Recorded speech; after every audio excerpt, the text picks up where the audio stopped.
உங்களுடைய தங்கம், வெள்ளி, வைர நகைகளை உடனே செல் பண்ணுமா? நம்பிக்கையான நிறுவனம் Max Gold. Call 04445454545. Max Gold, cash for gold. நேற்று தாவேகாவினுடைய தோழமை கட்சிகள் அல்லது கூட்டணி கட்சிகள் அவங்களுடைய ஒரு ஆலோசனை கூட்டம் சிஎம் தலைமையில் நடந்தது கோவளத்தில். இது ஒரு கவனிக்கக்கூடிய ஒரு விஷயம். காரணம் என்னென்னா, இன்னும் இது மைனாரிட்டி கவர்மெண்ட் அப்படின்னு எதிர்க்கட்சியால் விமர்சனம் செய்யப்பட்டு கொண்டிருக்கிறது. 35% வாக்கு, 1,72,00,000 பேர் வாக்களித்துள்ளார்கள் என்பதையும் தாண்டி 107 எம்எல்ஏ தானே இருக்கிறீங்க, எங்கள் ஆதரவு இல்லாமல் உங்களால் ஆட்சி பண்ண முடியுமா? திமுக தரப்பில் இன்னும் சொல்லிக்கிட்டு இருக்குது. அதுவும் குறிப்பாக ஸ்டாலின் அதையே தான் திரும்ப திரும்ப சொல்லிக்கிட்டே இருக்கிறார். எங்கள் ஆட்சி இல்லாமல், அவங்க எங்கள் ஆட்சின்னு சொல்கிறது என்னென்னா, எங்கள் கூட்டணியில் இருந்தவங்க தான் காங்கிரஸ், விசிகா, இந்திய கம்யூனிஸ்ட்டு, மார்க்சிஸ்ட் கம்யூனிஸ்ட்டு, இந்திய முஸ்லீம் லீக் எல்லாமே எங்கள் கூட்டணியில் இருந்தவங்க தான். இப்போ உங்கள் பக்கம் வந்துட்டாங்க. அது ஏறக்குறைய நாங்கள் ஆட்சி அமைக்கிற மாதிரி தான், நாங்கள் உங்களுக்கு ஆதரவு கொடுக்குற மாதிரி தான். அது எங்கள் ஆதரவு இல்லைன்னா கிடையாதுங்கன்னாங்க. அதுக்கு எதிர்விதமாக கூட்டணி கட்சி சேர்ந்தவங்களே சொல்லிட்டாங்க, என்னங்க உங்கள் ஆதரவு? எங்க விஜய் சிஎம்ஓ உட்காரக்கூடாதுன்றதுக்காக அதிமுக கூட நீங்கள் பேரம் பேசினவங்க தானே, அதிமுக கிட்ட நீங்கள் ஒரு கூட்டணி விஷயத்தை பேசினவங்க தானே. அப்போ ஒருத்தர் நடிகர் நாடாளக்கூடாதா? யாரு நாம் சொல்லிங்க. இப்போ தாவேகாவில் கூட்டணியில் உள்ள இந்த தலைவர்களே நேரடியாக போட்டு பொழந்தாங்க. அப்படியேப்பட்ட இந்த தலைவர்களுடைய தோழமை கூட்டணி அது கூட்டம் நேற்று நடந்தது. 2 கம்யூனிஸ்டுகள் நாங்கள் கலந்துக்கலன்ட்டாங்க. காரணம் என்னென்னா, நாங்கள் வெளியிலிருந்து ஆதரவு கொடுக்குறோம். நாங்கள் அமைச்சரவையில் இல்லை, கூட்டணிக்குள்ளே இல்லை, வெளியிலிருந்து ஆதரவு கொடுக்குறோம், திரும்ப கொடுத்துக்கிட்டு இருக்கோம். ஏன்னா எங்களுடைய கொள்கை நிலைப்பாடு அதுதான். தாவேகா ஒரு சிறப்பான ஆட்சி தான் பண்ணிக்கிட்டு இருக்கு. 50 நாட்கள் தாண்டி ஒரு நல்ல ஆட்சி தான் பண்ணிக்கிட்டு இருக்கு. 2 கம்யூனிஸ்டுகளும் சொல்கிறாங்க. நேற்று கலந்துக்கிட்டவங்க விசிகா, காங்கிரஸ், இந்திய முஸ்லீம் லீக், இந்த கட்சிகள், தோழமை கட்சிகள், இவங்கெல்லாம் கலந்துக்கிட்டாங்க. கிட்டத்தட்ட 1.25 மணி நேரம் இந்த கூட்டம் நடந்திருக்குது. 1.25 மணி நேரத்தில் பல விஷயங்கள் இங்கே பேசியிருக்காங்க. அதுவும் முதல்வர் பல விஷயங்களை ஓப்பனாக சொல்லியிருக்காரு. ஏன்னா வாயை திறந்து பேசுங்க சிஎம், அதுதான் திரும்ப ஞாபகத்துக்கு வருது. இந்த 1.25 மணி நேரம் முடிந்த பிறகு ஒவ்வொரு கூட்டணி தலைவர்களுடன் தனித்தனியாக பேசியிருக்கார். இதில் முக்கியமான ஒரு விஷயம் என்னென்னா, அது முந்த நாள்லேருந்தே போயிட்டு இருந்தது. தனி மெஜாரிட்டிக்காக தாவேகா இந்த கூட்டத்தையே நடத்துது. தனி மெஜாரிட்டி வேணும் அப்படின்றதுக்காக வருகிற இடைத்தேர்தல், சட்டமன்ற இடைத்தேர்தலில் தாவேகா தான் போட்டியிடும். ஏன்னா சீட்டு கண்டிப்பாக வெற்றி பெறும், பலம் எங்களுக்கு தானே கூடுது அப்படின்ற ஒரு விஷயம் அதை நேற்று பேசியிருக்காங்க. தாவேகா நாங்களே நிற்கிறோங்கன்னு அதுக்கு ஒரு மனதாக கூட்டணி கட்சி தலைவர்கள், முக்கியமாக சொல்ல மறந்துட்டுங்க, வைகோ, மதிமுகவுடைய வைகோ, அவருக்கு ஒரே முகம் பூரா சிரிப்பு, அவர் முகம் முழுக்க சிரிப்பு. அவருடைய கட்சியில் இருக்கிற ஒருத்தர் கூட பேசுகிறாரு. அவர் சொல்கிறார், நான் தலைப்பாடாக அடிச்சுக்கின தலைவர்கிட்ட திமுக கூட்டணியில் போகாதீங்க போகாதீங்க போகாதீங்கன்னு அவர் கேட்டாரா? அவர் அந்த கோபத்தில் தான் நான் வெளியே போயிட்டேன், இப்போ அங்கேருந்து வெளியே வந்துட்டார், நான் உள்ளே வந்துட்டேன், எங்கள் தலைவர் தான் அப்படின்னு சொன்னு அவர் வைகோ முகத்தில் அவ்வளோ பூரிப்பு, மகிழ்ச்சி. குறிப்பாக விஜய் அவர்கள் வெற்றி பெற்று ஒவ்வொரு தலைவராக போய் பார்த்தப்போ வைகோ இல்லத்தில் போய் பார்த்தது அவங்க வைகோ அவர்களுக்கும் துரை அவர்களுக்கும் பயங்கரமான மகிழ்ச்சி. அதில் ஹைலைட்டான ஒரு விஷயம் என்னென்னா, அவங்க வீட்டில் இருந்த வேலையாட்கள்கிட்ட கூப்பிட்டு, உங்களுக்கு ஓட்டு போட்டவங்களாம் இவங்க தாங்க அப்படின்ட்டார். அது யாராவது சொல்லுவாங்களா? ஒரு கட்சியோடைய தலைவர், அவங்க மதிமுகன்னு ஒரு பலமான கட்சி வச்சுருக்காங்க, அவங்க கட்சியில் எம்எல்ஏக்கள் இருக்காங்க, உங்களுக்கு ஓட்டு போட்டவங்க இவங்க தாங்க அப்படின்னு அவங்க அந்த வேலையாட்களுடைய முகத்தில் அவ்வளோ சந்தோஷம், ஃபோட்டோ எடுத்துக்கிந்து அவங்ககிட்ட பேசுறது. காரணம் என்னென்னா, அவ்வளோ இந்த ஆட்சி மீது, இந்த விஜய் மீது அப்படி ஒரு நம்பிக்கை. ரைட்டு, பேசி முடித்தாங்க. பேசி முடித்த பிறகு இடைத்தேர்தலில் நாங்களே நிற்கிறோம், ஓகே நில்லுங்க, அதில் ஒன்றும் பிரச்சனையே இல்லை. அதே வேளையில் வருகின்ற உள்ளாட்சி தேர்தலில் இந்த மேயர், நகரமன்றம், கவுன்சிலர் இது எல்லாம் கணிசமாக உங்களுக்கு தரோம் அப்படின்ற ஒரு விஷயம். ஏன்னா பொதுவாக உள்ளாட்சி தேர்தல் அப்படின்னாலே எந்த விமர்சனம் இருந்தாலும் ஆளுங்கட்சி தான்ப்பா ஜெயிக்கும், ஆளுங்கட்சிக்கு தான் மக்கள் ஓட்டு போடுவாங்க. காரணம் என்னன்னா, உள்ளாட்சி தேர்தல் முக்கியமான ஒரு விஷயம்.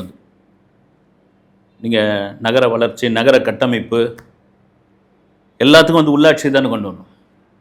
ஏதாவது ஒரு பிரச்சனைனா கவுன்சிலர் இப்படி, நகரமன்ற தலைவர் இப்படி, மேயர்கிட்ட கம்ப்ளைண்ட் கொடு, மேயர்கிட்ட மனு கொடுன்றது தானே ஓடுவாங்க. அப்போ ஆளுங்கட்சியாக இருந்தால் சிறப்பாக அது செய்வாங்க. வேலை சக்குன்னு முடியும், ஃபண்டு கிடைக்கும், எது ஒன்றும் போய் பேசலாம் அப்படின்னால வழக்கமாக அது நடக்கும். இப்போ தாவேக்காவிற்கு ஒரு பலமான ஒரு மக்கள் செல்வாக்கோட ஒரு ஆட்சியை அமைத்திருக்கிறார்கள். அப்படின்போது உள்ளாட்சி தேர்தலில் சாலிடாக வருவாங்க. இப்போ கூட்டணி கட்சிகள்லாம் உங்களுக்கு திருப்தியாக இடத்த தரோம் அப்படின்னு ஓகே அப்படின்னு. அதன் பிறகு அவங்க செய்தியாளர் சந்திச்சாங்க. மாணிக் தாக்கூர் கூட பேசினார். வந்து இந்த கூட்டணி ஒரு அருமையான கூட்டணி, 50 நாளுக்கு பிறகு கூட்டணி தலைவர்களுடன் ஒரு ஒரு மீட்டிங், அது நல்ல ஆரோக்கியமான ஒரு விஷயம். இந்த தோழமை கூட்டணிக்கு வந்து ஒரு பேர் வைக்கணும் அப்படின்னு ஒரு சொல்லியிருக்காரு. வந்து மிக சிறப்பான ஒரு ஆட்சி வந்து சிஎம் விஜய் கொடுத்துக்கிட்டு இருக்காரு. நாங்களும் பக்கபலமாக இருப்போம். திருமாவர்கள் கூட சொல்லியிருந்தார். வந்து 5 வருஷத்துக்கு ஒன்றும் பெருசா 5 வருஷத்துக்கு தொந்தரவு பண்ண மாட்டாங்க, நல்லா தாங்க பண்ணிட்டு இருக்காங்க, இதில் என்னங்க பிரச்சனை? அதுக்கு ஒரு விமர்சனம் வரும். வன்னியரசு அமைச்சராக இருக்கார்ல, இவர் இப்படி தான் பேசுவார், அமைச்சர் பதவி கொடுத்துருக்காங்கல்ல அப்படின்னு. இருந்தாலும் சில விஷயங்களை அவர் வந்து சுட்டி காட்டுறாருல்ல. நீங்கள் வந்து அப்பா எங்க அப்படின்னு முதல்வர் பேசுறதுக்கு, இல்லை அதெல்லாம் அப்படி சட்டமன்றத்தில் பேசாதீங்க, அது நாகரிகமான ஒரு விஷயம் கிடையாதுன்றத சொல்கிறார் அவர். அதேமாரி நகராட்சி, மாநகராட்சி, தூய்மை பணியாளர்கள் அதெல்லாம் வந்து தனியாருக்கு ஒப்படைக்க போகிறோம், தனியார்கிட்ட கொடுக்க போகிறோம்னா அதுக்கு ஒரு எதிர்ப்பு குரல் கொடுத்தவர். கடந்த ஆட்சியில் அந்த தவறு தான் பண்ண நினைச்சாங்க, இது வேணாங்க அப்படின்ற. ஏன்னா கூட்டணிக்குள்ளே இருந்தாலும் அமைச்சர்கள் பங்கேற்றாலும் சில விஷயங்களை நாங்கள் சுட்டி காட்டுவோம் அப்படின்றது தெளிவாக இருக்காங்க. அதே வேளையில் 5 வருடத்திற்கு நாங்கள் வந்து தொந்தரவு பண்ண மாட்டோம், 5 வருடம் சிறப்பான ஒரு ஆட்சியை கொடுப்பார் அவர் அப்படின்னு. இந்த கூட்டமே அவ்வளோ சிறப்பாக இருந்ததுங்க, பிரமாதமாக இருந்தது அப்படின்போது இது ஒரு ஆரோக்கியமான ஒரு விஷயம். இதெல்லாம் மீறி இந்த இடைத்தேர்தலில் வென்று விட்டால் வென்றுடுவாங்க. தாவேக்காவிற்கு ஒரு பலம் என்பதில் மாற்றுக்கிறது கிடையாது. இது ஒரு பக்கம் இருக்கும் பொழுது அதிமுகவிலிருந்து ஒவ்வொரு விக்கெட்டாக தூக்கிட்டு இருக்காங்களே, யார்? தாவேக்கா. இவங்க தூக்கலைங்க, இவங்க தூக்கிட்டு இருக்காங்கன்னு ஒரு பக்கம் சொல்லிட்டு இருக்காங்க. அவங்க வந்துக்கிட்டே இருக்கிறாங்க, தாவேக்காவில் இணைஞ்சிக்கிட்டே இருக்கிறாங்க. அதே வேளையில் தொடமாட்டோம், தொட விட மாட்டோம், தொட்டவனையும் விட மாட்டோம் அப்படின்னு சட்டமன்றத்தில் வசனம் பேசுறீங்களே சிஎம் சார். தொடமாட்டோம், தொடவும் விட மாட்டோம், ரைட்டு, தொட்டவங்களையும் விட மாட்டோம் அப்படின்றீங்க. இப்போ உங்கள் கட்சியில் சேர்ந்திருக்கிற அதிமுகவை சேர்ந்த முன்னாள் அமைச்சர்கள் இவங்கெல்லாம் யாருன்னா பழந்தின்னு கொட்டப்பட்டவங்க அப்படின்னு சோஷியல் மீடியாவில் எழுதிக்கிட்டு இருக்காங்க, மீடியாவில் பேசிகிட்டு இருக்காங்க. அதுவும் பார்த்தீங்கன்னா விஜயபாஸ்கர், டாக்டர் விஜயபாஸ்கர், குட்கா வழக்கு அவர் மேலே இருக்குங்க. குட்கா வழக்கு இன்னும் முடியல. ஏன்னா போதை கலாச்சாரம் எல்லாம் குட்காவில் சேரும். இந்த கடையில் விற்பாங்கல்ல பேக்கெட்டா, அதெல்லாம் ஏறக்குறைய ஒழிச்சாச்சு. ஆனால் அதை வந்து கொண்டு வந்தவர் இவர் தான். பெரிய அளவில் காசு வாங்கிக்கின்னு பங்கடை பூரா வித்து தள்ளுங்கய்யா, இந்த வாய்க்கு இடையில அடைப்பாங்க வந்து, அது நம்ம சொல்ல தேவையில்லை. ஆனால் அது மிக மோசமான ஒரு விஷயம். ஏறக்குறைய இந்த புகையிலேயே ஒழிக்கணுன்ற ஒரு ரேஞ்சுக்கு வந்தாச்சு. இந்த போதை வசதி கூடவே கூடாதுன்னு. அப்படி அவர் மேலே வந்து 300 கோடி அளவில் ஊழல் இருக்கிறது. அவரை எப்படிங்க நீங்கள் வந்து கட்சியில் சேர்த்துக்கிறீங்க? அவங்க வந்து சும்மா ஒன்றும் உங்ககிட்ட வந்து சேரல. நீங்கள் பதவி தருவீங்க, நீங்கள் அடுத்து வரப்போது தேர்தலில் வந்து வேட்பாளரை அறிவிப்பீங்க, உள்ளாட்சி தேர்தலையே ஏதாவது ஒரு இடத்த கொடுப்பீங்க, அடுத்து வரப்போகிற நாடாளுமன்ற தேர்தலில் எம்பி ஆயிடலாம் அப்படின்றதுக்காக நீங்கள் சீட்டு கொடுப்பீங்க, அப்படின்றதுக்காக தான் வந்திருக்காங்க. அதே வேளையில் தொட்டவனையும் விடமாட்டேன் அப்படின்ற ஒரு டயலாக் பொருந்துமா அப்படின்போது அதற்கு தாவேக்கா ஒரு பதிலை அளிக்கும். ஏன்னா இப்போ இதை நாம் சொல்லும் போது, இதை கேட்கும்போது அவங்களுக்கு தெரியல, சிஎம் விஜய்க்கும் தெரியல.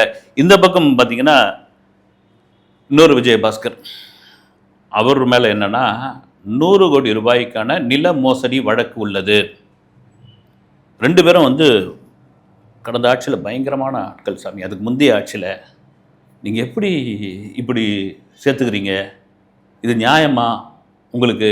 நீங்கள் வரவங்களுக்கு பூரா இது பண்ணும்போது இவங்கள நீங்கள் தேர்தல் நிற்க வைக்கிறீங்க, இல்லை நிற்கிறாங்க அப்படின்னும் பொழுது, ஏன்னா இந்த தேர்தல்லையே கிட்டத்தட்ட இவர்களெல்லாம் ஒவ்வொரு ஓட்டுக்கும் 5000 6000 வெள்ளி டம்ளர், வெள்ளி கொலுசுலாம் கொடுத்ததாக ஒரு தகவல் வந்து செலவு பண்ணியிருப்பாங்க. இவ்வளோ பெரிய எல்லாம் எங்க 100 கோடி 300 கோடினா எவ்வளோ பெரிய காசுங்க. அப்போ நாங்கள் ஓட்டுக்கே பணம் கொடுக்கல, ஓட்டுக்கே பணம் கொடுக்க மாட்டோம் அப்படின்ற ஒரு தாவேக்கா மீது உள்ள ஒரு நம்பிக்கை என்ன ஆகும் அப்படின்ற ஒரு கேள்வியை முன்வைக்கும் போது நியாயமான கேள்வி தான் சாமி. சரி, இப்போதைக்கு கட்சியில் சேர்த்துக்கிட்டோம், பதவி கொடுக்க மாட்டோம். ஏன்னா சேர்த்துக்கலாம் வேற ஒரு கட்சியில் போய் சேர போகிறாங்க, அனுபவசாலிகள், அவர்களுக்கும் ஒரு செல்வாக்கு இருக்குது, வச்சுப்போமே, பலம் நமக்கு தானே. எவ்வளோ பெரிய கட்சி அதிமுக, 50 வருஷ பாரம்பரியம், புரட்சி தலைவர் எம்ஜிஆரால் தொடங்கப்பட்டது. எடப்பாடி பழனிசாமின்ற அந்த ஒற்றை தலைமை மீதுன்னா அதிருப்தியில் ஒவ்வொருத்தராக வராங்க இங்க. அதனால வச்சுப்போம், அதுக்கப்புறம் எங்களுடைய செயல்பாடுகளை பாருங்க, அவங்களுக்கு ஏதாவது கொடுத்தா எங்களை கேளுங்க அப்படின்ற ஒரு விஷயம் கூட அவங்களுக்குள்ள இருக்கலாம். இல்லை இந்த வீடியோ வரத்துக்குள்ளே அவங்க பதில் கொடுத்தாலும் கொடுக்கலாம். வந்து இது ஒரு பக்கம் இருக்கும்போது தாவேக்காவில் ஒரு பக்கம் கில்லி சரத் அவருடைய வீடியோ இன்னும் ஒரு பெரிய பஞ்சாயத்தாகவே போயிட்டுருக்கு. அது ஏஐ வீடியோவா அல்லது நிஜமான வீடியோவா, ஆளாளுக்கு கார்டு எடுத்து மாத்திரையெல்லாம் வந்து நசுக்க ஆரம்பிச்சிட்டாங்க. அது ட்ரோல் பண்ணுறாங்களா, இல்லது உண்மையாக இது பண்ணுறாங்களா, இல்லது வந்து அவரை பதவி நீக்கம் செய்யப்படுவாரா, இது உண்மையிலேயே வந்து அந்த ஸ்டேடியத்தில் அவர் தான் அந்த வீடியோவில் இருந்தாரா, ஒரு மாத்திரை அப்படிலாம் வந்து கார்டில் நசுக்க முடியுமா, இல்லது அவருடைய நண்பர் சரண் என்பவர் வந்து 2 வருஷத்துக்கு முன்னாடி அந்த வீடியோவை இவருடைய ஸ்டேட்டஸில் இந்த வீடியோவை டவுன்லோட் பண்ணி வச்சுக்கிட்டு இன்றைக்கி வந்து திமுக கூட சேர்ந்து இவருக்கு எதிராக வந்து இதை பரப்பி விடுறாரு. இப்படி 1008 விமர்சனங்கள். இதுக்கு என்ன சிஎம் விஜய் முடிவெடுப்பார் அப்படின்னு ஒரு பக்கம் போயிட்டு இருக்கும்பொழுது உட்கட்சி பூசல் அடிக்கடி நடக்குது. உட்கட்சி பூசல்னால் பெரும்பாலும் உட்கட்சி பூசல் எங்கே நடக்கும் அப்படின்னா ரொம்ப கீழ் லெவலில், இந்த வட்டம் மாவட்டம் கூட இல்லை, வட்டம் நகரம் இந்த மாதிரியான கீழ்மட்டங்களில் தான் நடக்கும். ஆனால் அமைச்சர்களுக்குள்ளேயே வந்து ஒரு ஈகோ சண்டை, உட்கட்சி பூசல், நீயா நானா, ரிப்பன் வட்டத்தில் முன்னணி, அதில் கூட மேயர் வந்துட்டாங்கல்ல இதில். இப்போ என்ன நடந்ததுன்னா, சில தினங்களுக்கு முன்னாடி விருதுநகரில் மாணவர்களுக்கான நலத்திட்ட விழா நடந்திருக்குது. இல்லை கல்வி உபகரணங்கள் வழங்கும் விழா நடந்திருக்கு. அதில் 2 மினிஸ்டர் கலந்துக்கிட்டாங்க. 2 பேரும் பெண்கள். ஒருத்தர் வந்து அமைச்சர் ஜெகதீஸ்வரி, இன்னொருத்தர் வந்து அமைச்சர் கீர்த்தனா. இதில் என்ன ஆகி போச்சுன்னா, இன்விடேஷனில், பேனரில், அப்புறமா சைடில் இருந்த போஸ்டரில் முதல் பேராக வந்து அமைச்சர் கீர்த்தனா பேரும், அதுக்கு அடுத்த பேராக வந்து அமைச்சர் ஜெகதீஸ்வரியோட பேரும் இருப்பதனால் கலெக்டர்கிட்ட போய் ஜெகதீஸ்வரி அவர்கள் சண்டை போட்டிருக்காங்க அப்படின்னு ஒரு வீடியோ வந்து. எப்படி நீங்கள் வந்து என்ன புரோட்டோக்கால் உங்களுக்கு தெரியும், பதவி அந்தஸ்து, கட்சியில் இருந்த அனுபவம், இதெல்லாம் வச்சு என் பேர் தானே முதல்ல வரணும், எப்படி நீங்கள் வந்து என் பேரை 2வது போடலாம் அப்படின்ட்டு ஒரு கலெக்டரை பார்த்து ஒரு அமைச்சர் பயங்கரமாக கேட்டாங்க. என்னையா இது வந்து மறுபடியும் வந்து இந்த இது ஆரம்பிச்சிருச்சு. ஒரு பக்கம் பார்த்தீங்கன்னா ஒரு எம்எல்ஏ குழந்தை தூக்கின்னு எல்லா நிகழ்ச்சிக்கும் வராங்கன்னு அங்கே ஒரு பக்கம் போட்டு ட்ரோல் பண்ணிகிட்டு இருக்காங்க. அரசு விழாவுக்கும் வராங்க, சாதாரண விழாவுக்கும் வராங்க, சட்டமன்றத்துக்கும் வராங்க. அவங்க குழந்தை எங்கெங்கே வச்சுட்டு வர முடியும்? அது ஒரு பக்கம் இருக்கும்போது 2 பெண் அமைச்சர்களும் யார் பேர் முதல்ல வரணும் அப்படின்றதுக்காக கலெக்டரை நடுவில் வச்சு, நடுவராக வச்சு இப்படி ஒரு வேலையை பண்ணிவிட்டாங்க அப்படின்னு வந்தப்போ, அன்னைக்கு ஈவினிங்கே கீர்த்தனா அவர்கள், அமைச்சர் கீர்த்தனா அவர்கள், அவங்க 2 பேரும் இருக்கிற மாதிரியான ஒரு ஸ்டில்லை போட்டு, இப்போ அவங்களுக்கு கண்டென்ட் கிடைக்கலையா ராஜா, இந்த கண்டென்ட் கிடைக்கலன்றதுக்காக என்னென்ன நீங்கள் பாட்டுன்னு என்னென்ன பண்ணமோ பண்ணிக்கிட்டு இருக்கீங்கல்ல, இப்போ பாருங்கள் இது ஒரு கண்டென்ட் தான், நாங்கள் 2 பேரும் நல்லா தான் இருக்கிறோம், ஒத்துமையாக தான் இருக்கிறோம், எங்களுக்குள்ளே எந்த சண்டையும் இல்லை, எந்த ஈகோவும் இல்லை அப்படின்னு அவங்க ஒரு பதிவு போட்டாலும், ஆனால் ஒரு கட்சிக்குள் இதுபோல் உள்கட்சி பூசல்கள், அதுவும் அமைச்சர் லெவலில், எம்எல்ஏ லெவலில், ஒரு மாவட்ட செயலாளர் லெவலில் இது இருக்கக்கூடாது என்பது தான் ஒரு முக்கியமான விஷயம். சரிப்பா, புதுசாக வந்திருக்காங்க, ஆட்சிக்கு தான் வந்திருக்காங்க, யாரும் அனுபவசாலிகள் கிடையாது, எல்லோரும் வந்து இளம் ரத்தம், கொஞ்சம் ஈகோ இருக்கும், கொஞ்சம் முரண்டு இருக்கும், எல்லாம் தான் இருக்கும் அப்படின்னா இருக்க ரைட்டு. இங்கே வந்து தலைமை யார்? சிஎம் விஜய். திரும்பவும் சொல்கிறது தான், இந்த இந்த இந்த வாக்குகள் எல்லாம் அந்த ஒற்றை முகத்திற்காக கிடைத்தது என்பதை இவர்கள் அடிக்கடி ஞாபகத்தில் வச்சுக்கணும் அப்படின்னு பொதுவானவர்களுடைய கருத்து வந்து. நம்முடைய கருத்தும் அதுதான் வந்து. நீங்கள் எம்எல்ஏவாக இருக்கலாம், எம்பியாக இருக்கலாம், அமைச்சராக இருக்கலாம், என்ன வேணாலும் இருக்கலாம், தாவேக்கால என்ன பொறுப்பில் வேணாலும் இருக்கலாம். இந்த ஒவ்வொரு வாக்கும் உங்களுக்கு விழுந்ததுக்கான காரணம் வந்து விஜய் தான் அப்படின்றது வந்து மறக்கக்கூடாது. ஓகே, அடுத்து தாவேக்காவினுடைய நிலைப்பாடு என்ன, அடுத்த அரசியல் களத்தில் அவர்களுடைய பயணம் எப்படி இருக்க போகிறது என்று அடுத்த வீடியோவில் சந்திக்கிறேன். நன்றி.